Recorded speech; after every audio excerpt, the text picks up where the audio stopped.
So when I moved down from my Ultimate to my next board, the Poacher, it was a nice little fun board that was kind of like a mini longboard, more maneuverable, better in bigger sizes. And one of the things I wanted to try recently was going to a soft top board that Degree 33 has been prototyping. So right here we have the 7-foot 2-inch Poacher. I have a 6'6", I've tried a 6'6" at home. What I really love about this board, speaking from a beginner or intermediate surfer's mindset, are a couple things. First is the fins. I can swap out the fins that come with it, which are a bit more flexible for actual real fins, which we see in it right now. So I really love that part. The other part I really like is you have the epoxy bottom. So I rode a foam board for a long time, about a year and a half. I should have given up a lot earlier, but I ended up sticking with it for a while. And instead of that really awful bottom at the bottom of wave storms, you have an actual epoxy hard bottom.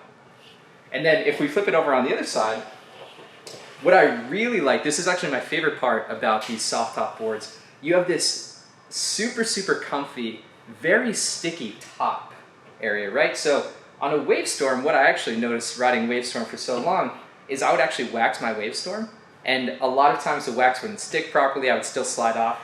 This board you can ride without any wax, and it just sticks phenomenally. And I had a friend who's a more advanced surfer than I am try this board. He was able to do some cutbacks. He mentioned that you could really tell the build quality was super high.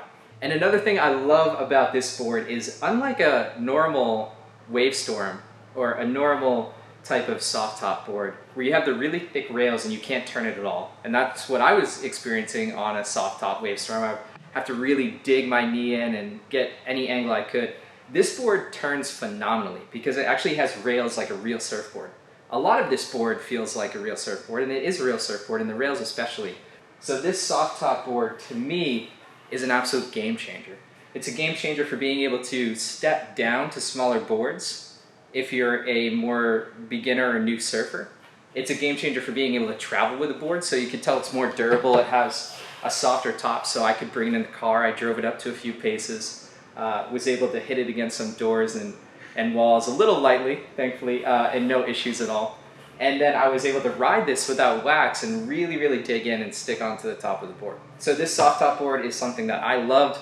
I'm going to continue testing them out, and I think any beginner or new surfer or any surfer who's traveling will love a board like this.